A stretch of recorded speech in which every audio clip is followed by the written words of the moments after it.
से पूछना है कि मैं और मेरा भाई हम दोनों अभी नए नए अहले हदीस बने हैं, देवबंदियत और हनफियत छोड़ के अल्हम्दुलिल्लाह। लेकिन मेरे पापा जो हैं वो बहुत ज़्यादा कट्टर तबलीगी मेंबर हैं, उनके ताल्लुक़ तबलीगी जमात से बहुत ज़्यादा हैं और हम दोनों भाई एक ही टाइम पर अहले हदीस बन चुके हैं। इससे उन्हें बहुत ज़्यादा बुरा लग रहा है और वो बहुत ज़्यादा टेंशन भी कर रहे हैं और वो ये भी कह रहे हैं कि अगर तुम अहले हदीसों को नहीं छोड़ोगे तो हम घर से निकल जाओ या मैं घर छोड़ दूँगा। और जी। मैं उनको समझाने की बहुत कोशिश कर रहा हूँ लेकिन वो समझ ही नहीं रहे हैं। अब मैं इस मसले में क्या करूँ? जी, आप नरमी रखो, थोड़ा प्यार से बात करो, एहतराम से बात करो। एहतराम किसी भी हाल में नहीं जाना चाहिए। और उनके सामने जो आपके दलाइल, जो आपको बात समझ में आई, जो बात वो बात आप रखो उन्हें। उनको कुछ लेक्चर देखने की तरफ दावत दो कि आप ये लेक्चर देखें। और आपसे भी मैं ये कहूँगा कि तबलीगी जमात से उनका ताल्लुक है तो भी वो मुसलमानों में ही शामिल है, हम सब मुसलमान ही हैं। ये बात का उनको थोड़ा-सा ये दिलाओ कि हम उन्हें तबलीग जमात वालों को कोई काफ़िर नहीं समझ रहे हैं। बल्कि हमारे यहाँ पूरे डिबेट्स हुए हैं यहाँ पर कि तबलीग जमात नहीं, बरेलवियों के बारे में कि बाज़ कुछ ऐसे तशद्दुद वाले लोग आए जो कहते हैं कि भाई बरेलवी इस्लाम से बाहर हैं। तो हमने बताया नहीं, वो हमारे मुसलमान भाई हैं। हाँ, हम इस्लाह कर रहे हैं कि ये शिर्क है, ये बिदात है, ये गुमराही, ये गलत है। तो अभी जैसे आप उनके सामने मौज़ूआत रखेंगे कि आपको सही हदीस पे चलना है, हमें ज़ईफ़ मौज़ू गढ़ी हुई हदीसों पे नहीं चलना है। जैसे आप जानते हैं कि जो हदीस की किताबें जो पढ़ी जाती हैं उनके यहाँ, उसमें किस तरह से फ़ज़ाइल अमाल तो 50 साल से बता रहे हैं, 50 साल तकरीबन गुज़र गए हैं।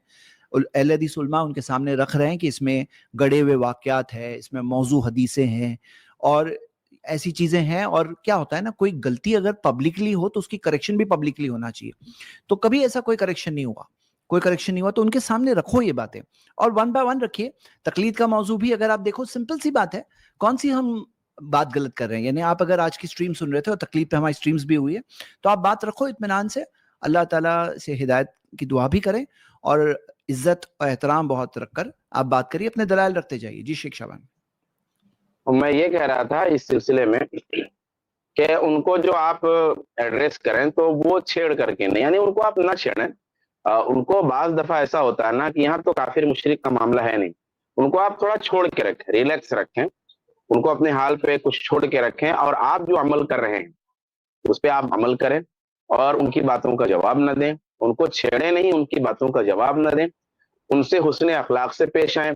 एक तो वालिद हैं, वालिद अगर मुशरिक भी हो, वालिद अगर काफिर भी हो, तो भी उसके साथ अगर किसी चीज़ की दावत देनी है, तो हिकमत के साथ देनी है और अदब का दामन नहीं छोड़ना है।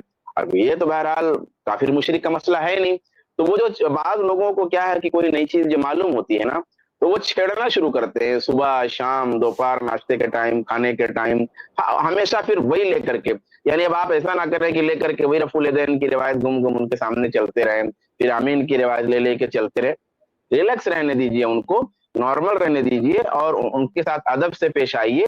धीरे-धीरे आपको देख करके उनके दिल में एक बार बात आएगी, यार अच्छा ठीक है, लाओ एक बार देखते हैं ये क्या है, ये मसला किस तरह से है। तो यानी वहाँ हिकमत से आप चलिए और छेड़ करके मत चलिए कि नहीं अब इनको भी जल्दी से लाओ, अहले हदीस जल्दी से बन जाएँ फट से ये। इस रूल पे मत चलिए, आप आराम से रहिए, रिलैक्स रहिए और अदब व एहतराम से पेश आइए, हिकमत के साथ चलिए। अगर वो अहले हदीस नहीं भी हुए तो कोई वो काफिर नहीं है। हिकमत के साथ एक काम करिए, खानदान का है, घरेलू मसला है, वो घर से निकल जाएँ, आप घर से निकल जाएँ, इससे बेहतर है कि इसको हिकमत के साथ, हिकमत का लफ्ज़ बड़ा माना ख़ेज़ है, तो वो आप पेश नज़र रखिए। जज़ाकल्लाह। वीडियो प्ले, मैं जस्ट वीडियो प्ले कर रहा हूँ, 1 मिनट। ठीक है, ये भी वीडियो देख लेते हैं। रहमतुल्लाह से पहले मुसलमान कौन से मसलक के थे? पहले कौन से मसलक के थे? कुरान कहता है वत्तब मिल्लत इब्राहिम हनीफा। पहले भी हनीफ थे, बाद में भी हनीफ थे। नहीं समझे? अल्लाह ने अपने नबी से फरमाया वत्तब मिल्लत इब्राहिम हनीफा। वो पहले भी हनफी थे, बाद में भी हनफी थे। इसमें उलझन की कौन सी बात है? वाह वाह, इब्राहिम अलैहिस्सलाम के जमाने से हनफी थे। यहाँ पे जो ऑब्जेक्शन मुझ पे उठा करके कहा जा रहा है कि ये झूठ बोल रहे हैं जैद पटेल, तो वहां पे यहाँ पे एक बड़े मेन स्ट्रीम मुफ्ती हैं, हनफी फिक्र के बड़े आलिम हैं, डिफेंडर हैं, मुनाजिर हैं, और ये कह रहे हैं कि इब्राहिम अलैहिस्सलाम भी इलियास हनफी थे। घुम्मन, इलियास जी घुम्मन इनके सबसे बड़े रिसर्चर हैं। मैं अगर अगर ये मुफ्ती मुनीर साहब अगर यहाँ होते ना, तो मैंने पहले उनसे सवाल करता कि अच्छा बताओ, क्या कोई आलिम ये बात बोल सकता है कि हजरत इब्राहिम हनफी थे? اور اللہ کے رسول صلی اللہ علیہ وسلم کو حنفی طریقہ فالو کرنے کا حکم دیا گیا ہے. اور ظاہر سی بات ہے اس کا جواب جب وہ عوام کے بارے میں نہیں مان رہے تو علماء کے بارے میں تو کبھی یہ نہیں مانتے نا کہ علماء میں سے کوئی ایسا بول سکتا ہے. پھر میں یہ ویڈیو پلے کرتا کہ دیکھو بھائی تمہارا مولوی کہہ رہا ہے کہ حضرت ابراہیم بھی حنفی تھے اور اللہ کے رسول صلی اللہ علیہ وسلم کو حنفی طریقہ فالو کرنے کا حکم دیا گیا. اس کو ایک مرتبہ اور چلا دیں, بڑا دلچسپ ویڈیو ہے, اس کو ایک مرتبہ اور چلا دیں کیونکہ جس نے پہلی مرتبہ سنا ہوگا اس کے کانوں کو یقین بھی نہیں آئے گا کہ اس طرح کی بات کوئی کہہ بھی سکتا ہے. اس کو ایک مرتبہ اور چلا دیں تاکہ لوگوں کو یہ نہ لگے کہ ہم خواب دیکھ رہے ہیں. رحمۃ اللہ علیہ ارے وہ سے گھومن صاحب گھما رہے ہیں, گھومن صاحب پہلے کون سے مسلک کے تھے؟ قرآن پھر سے ایک منٹ. امام ابو حنیفہ رحمۃ اللہ علیہ سے پہلے مسلمان کون سے مسلک کے تھے؟ پہلے کون سے مسلک کے تھے؟ قرآن کہتا ہے وَاتَّبِعْ مِلَّةَ ابراہیم حنیفہ.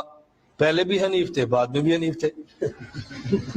نہیں سمجھے؟ اللہ نے اپنے نبی سے فرمایا وَاتَّبِعْ مِلَّةَ ابراہیم حنیفہ. وہ پہلے بھی حنفی تھے, بعد میں بھی حنفی تھے. اس میں الجھن کی کون سی بات ہے؟ کیسے گھما دیا اس نے, حنیف کو حنفی بنا دیا. حنیف اور حنفی میں کوئی فرق, حنیف اور حنفی میں کوئی فرق ہوتا ہے؟ مطلب دیکھیے یہ ان کا گھمن نام ہے تو یہ گھمانا ہی ان کا کام ہے. قرآن مجید میں ہے کہ حنیف طریقے کی پیروی کرو. حنیف سے مراد سیدھا راستہ جس میں کسی طرح کا ٹیڑھا پن نہ ہو, توحید کا راستہ. تو اللہ کے رسول سے کہا گیا ہے کہ ابراہیم جو کہ حنیف تھے, جن کے اندر کوئی ٹیڑھا پن نہیں تھا, سیدھے اللہ تعالیٰ کی طرف چلنے والے تھے, ان کے راستے کی پیروی کرو. اس حنیف کو اس نے حنفی بنا دیا بندے نے. اور اتنی جرت کے ساتھ کیسے, کہاں اتنا جرت کیسے آتی ہے؟ قرآن کی تحریف نہیں ہے تو اور کیا ہے؟ مطلب اس پہ تو آدمی کو ڈر جانا چاہیے بولتے ہوئے کہ میں حنیف کو حنفی کیسے بنا رہا ہوں اور کیسے میں قرآن کی کھلے عام تحریف کر رہا ہوں. واللہ یہ جب تقلید جو ہے نا وہ آنکھوں کو اندھا کر دیتی ہے تو آدمی کے سمجھ میں نہیں آتا کہ اتنی بڑی مجلس میں اس طرح کی بات بول دے رہا ہے اور کوئی ٹوک بھی نہیں رہا ہے, کوئی اس کو, اتنے سارے لوگ اس کے سامنے موجود ہیں, کوئی منع بھی نہیں کر رہا ہے, کوئی پوچھ بھی نہیں رہا کہ بھئی حنیف اور حنفی دونوں میں فرق ہے کہ نہیں فرق ہے. حنیف کا مطلب سیدھے راستے کی پیروی کرنے والا, حنفی مطلب امام حنیفہ کی تقلید کرنے والا. تو کہ اللہ کے رسول کو حضرت ابراہیم کو کہا گیا تھا کہ آپ امام حنیفہ کی تقلید کریں. ایسے جاہل لوگ بھی موجود ہے معاشرے کے اندر, اللہ تعالیٰ رحم فرمائے. اور یہ کہتے ہیں اپنے آپ کو کہ ہم جو ہے سب سے بڑے محقق ہیں اور مناظر احناف ہیں. دیکھیں تبلیغ جماعت جو ہے ان کے جو اصل ذمہ داران ہیں وہ اخلاق کی باتیں تو کرتے ہیں, لیکن جو تبلیغ جماعت میں جو جوائنٹ ہوتا ہے جو بھی شخص, ان کو وہ چیز نہیں سکھاتے. اسی کا یہ نتیجہ ہوتا ہے.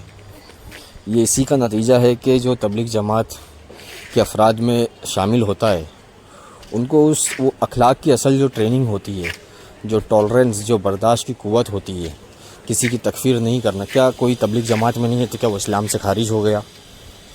اسلام سے خارج تو نہیں ہوا نا وہ بندہ. نہ کوئی اہل حدیث تبلیغ جماعت کی تکفیر کرتا ہے, یہ کہتا ہے کہ جو اہل حدیث نہیں ہے وہ اسلام سے خارج ہے. اہل حدیث نہیں کرتے نا یہ کام. تو آپ لوگ بھی اپنے اندر ٹالرنس پیدا کرنا چاہیے, برداشت کی قوت.